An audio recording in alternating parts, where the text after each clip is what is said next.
السلام علیکم۔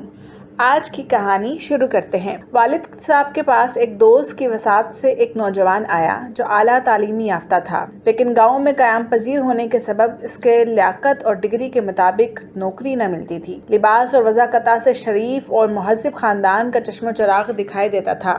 بابا جان نے 2-4 باتیں کرنے کے بعد اس کو اپنے پاس ملازم رکھ لیا۔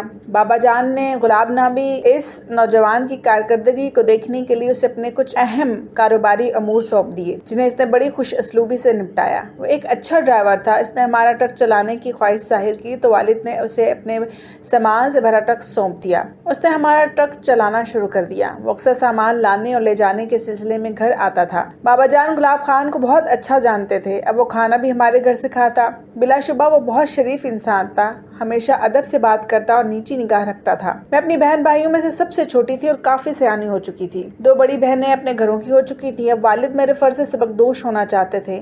ان کی نگاہ گلاب پر تھی، جن کی جہادیدہ نگاہوں نے اس ہیرے کو پہچان لیا تھا۔ ایک روز انہوں نے میری ماں سے مشورہ کرنے کے بعد کہا کہ تم لڑکی سے پوچھو کہ نازو کیا کہتی ہے۔ ماں نے میرا عندیہ لیا تو میں نے گردن جھکا لی اور ان کو میرا جواب مل گیا۔ اگلے دن وہ گلاب کا عندیہ لے کر اس کے والدین سے بات کرنے چلے گئے۔ جب رشتہ طے ہو گیا تو تائی جی کو بھی علم ہوا۔ انہوں نے اس رشتے کی خوب مخالفت کی اور کہا کہ اب ہمارا ٹرک ڈرائیور ہمارا ہی داماد بنے گا۔ والد صاحب نے دلائل دیے کہ لڑکا نیک سیرت اور محنتی ہے، اعلیٰ تعلیم یافتہ، خوش شکل ہے، اس کا خاندان غریب مگر عزت والا ہے اور علاقے میں بہت معزز ہے، اور ہمیں کیا چاہیے۔ غرض تایا کو بہت سمجھایا، تایا رضامند ہو گئے اور بابا جان نے میری شادی گلاب خان سے کر دی۔ ہماری شادی کو کچھ ہی عرصہ ہوا تھا کہ گلاب کو کراچی کی ایک مل میں بطور مینیجر ملازمت مل گئی۔ وہ کراچی چلے گئے اور ڈیوٹی جوائن کر لی۔ جب وہ ہم سے ملنے آتے سب کے لیے تحفے لاتے۔ پہلے 1.5 ماہ بعد آئے، رفتہ رفتہ یہ دورانیہ بڑھنے لگا۔ اب 6 ماہ بیت جاتے تب شکل دکھاتے۔ اللہ تعالیٰ نے ہم کو 2 بیٹیوں سے نواز دیا۔ بچے سیانے ہوئے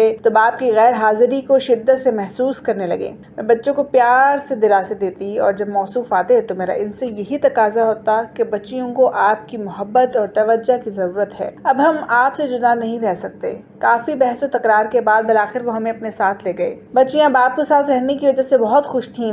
ہم کو 1 سال ہوا تھا ان کو اصرار کرتے ہوئے۔ گلاب خان نے اصرار کیا کہ اب میں آپ لوگوں کو واپس گاؤں چھوڑ آتا ہوں کیونکہ والدہ کو تم لوگوں کے بغیر بہت اداسی ہو گئی ہے۔ میں نہ چاہتے ہوئے بھی شوہر کے اصرار پر واپس آ گئی۔ فون پر رابطہ اور خط و کتابت کا سلسلہ جاری رہتا تھا۔ وہ باقاعدگی سے خرچے کی رقم ہر ماہ بھجواتے تھے مگر خود آنے کی زحمت نہ کرتے۔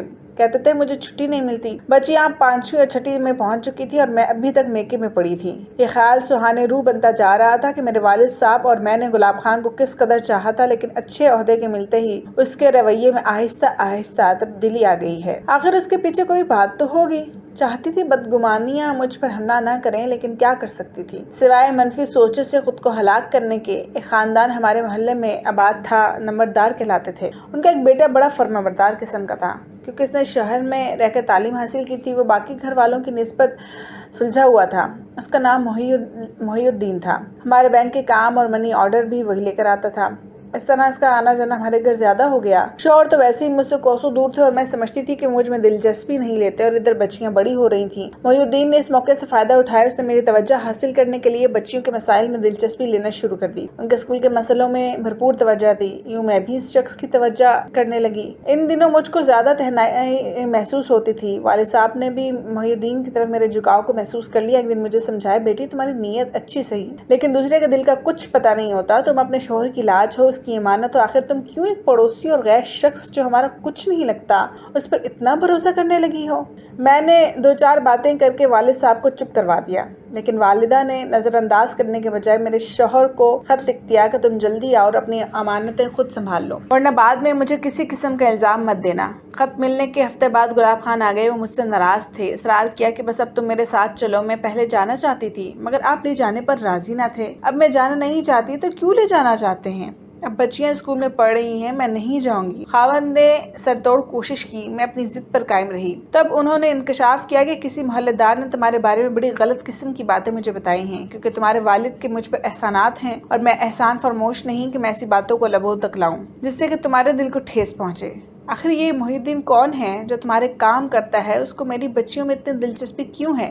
وہی میرے بچوں کو ڈاکٹروں کے پاس لے کے جاتا ہے، کوئی اور کیوں نہیں؟ اور میں تمہیں ہر ماہ اتنی رقم بھجواتا ہوں کہ تم گاڑی لے سکتی ہو، ڈرائیور رکھ سکتی ہو، ایسا ملازم بھی رکھ سکتی ہو جو تمہارے سارے کام تنخواہ کے عوض کر دیا کرے۔ تو پھر پڑوسی کا احسان لینے کا کیا مطلب ہے؟ میں گھر بنوانے کی خاطر بچت کر رہی ہوں جو کب تک والدین کے گھر پہ رہوں گی؟ کراچی بڑا شہر میں دن بھر ڈیوٹی پر ہوں اور پیچھے گھر میں تم اور بچیاں اکیلی رہو، مجھے سکون نہ ملے گا۔ مجھے یہ شہر پردیس لگتا ہے جبکہ تم لوگ اپنے والد کے گھر میں محفوظ ہو۔ میرے والدین کے پاس بھی تم نہیں رہنا چاہتی کہ وہاں تعلیم کا نظام ٹھیک نہیں ہے۔ میں شوہر کی باتیں سن کر رونے لگی۔ قسمیں کھا کر میں نے اس کو اپنی پاکیزگی کا یقین دلایا اور کہا کہ محی الدین کو بھائی جیسا جانتی ہوں۔ اپنے بھائی میری ذمہ داری کو نہیں سمجھتے، وہ پڑوسی ضرور ہے مگر اچھی فطرت کا ہے، تبھی اس کو ہر کام بتا دیتی ہوں۔ میں تم کو اس سے ملوا دیتی ہوں۔ میں نے اپنے شوہر کو محی الدین سے ملوایا۔ اس نے بھی قسم کھا کر کہا کہ میرا ان سے بہن بھائی جیسا رشتہ ہے اور میں انسانیت کے طور پر ان کا کام کر دیتا ہوں۔ اب میری نیکی کو ضائع نہ کریں، آپ بھی جو کام مجھے بتا کر جائیں گے میں کر دوں گا۔ محی الدین کی باتوں سے گلاب خان کے دل سے ہر قسم کا شک و شبہ جاتا رہا۔ وہ مطمئن ہو گئے اور میری خواہش کے مطابق محی الدین پر بھروسہ کرتے ہوئے کہا کہ میں رقم بھجواتا رہوں گا۔ اچھا سا کوئی پلاٹ تلاش کر کے جو والد کے گھر سے زیادہ دور نہ ہو مجھے بتاؤ اور خرید کر اس پر مکان کا نقشہ بنوا دو۔ یہ کام اب آپ کے ذمہ ہے۔ میرے پاس وقت ہوتا تو خود یہ کام کرتا، لیکن مجبوری ہے تبھی تم کو تکلیف دے رہا ہوں۔ اسی طرح محی الدین نے جافشانی سے بہت اچھی لوکیشن پر پلاٹ تلاش کیا، قیمت مناسب کروائی اور میرے شوہر کو اطلاع دی۔ انہوں نے ہفتے کی چھٹی لی، میرے نام سے پلاٹ خریدا اور قبضہ لے کر محی الدین کے حوالے کر گئے۔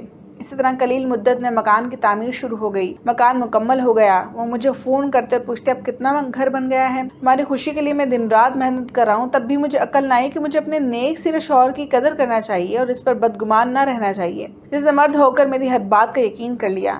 میں نے جس غیر مرد کو بھائی بتایا انہوں نے آنکھ بند کر کے بھروسہ کر لیا۔ گھر مکمل ہو گیا۔ گلاب بہت خوش تھے۔ میں نے گھر جانے کی خواہش کی، انہوں نے اجازت دے دی۔ بچیوں کو ساتھ لے کر میں اپنے نئے مکان میں چلی گئی۔ حفاظت کی خاطر ایک چوکیدار اور ملازمہ بھی رکھ لی۔ یہ معامہ میرے لیے ابھی تک حل طلب تھا کہ شوہر میرا اتنا احساس کرتے ہوئے بھی ملاقات کے لیے جلدی کیوں نہیں آتے۔ اسی سوال نے مجھے برباد کیا اور میرے سکون کو تہوبالا کر ڈالا۔ تبھی میں ان سے بے وفائی کا ارتکاب کر بیٹھی۔ دراصل والدین کی منشا کے خلاف میں ان سے دور علیحدہ گھر آ گئی تھی، سو امی ابا خفا تھے۔ لے دے کے محی الدین رہ گیا تھا جو میری خبر گیری کو آ جاتا تھا۔ جب وہ آتا میں اس کے سامنے شوہر کے تغافل اور اپنی تنہائی کا رونا لے کے بیٹھ جاتی۔ تب ایک دن اس نے کہا کہ تم شوہر سے اس قدر نہ آسودہ ہو تو پھر سیدھے سے بھاؤ طلاق لے لو۔ مجھے لگا اس نے میرے دل کی بات کہہ دی ہو۔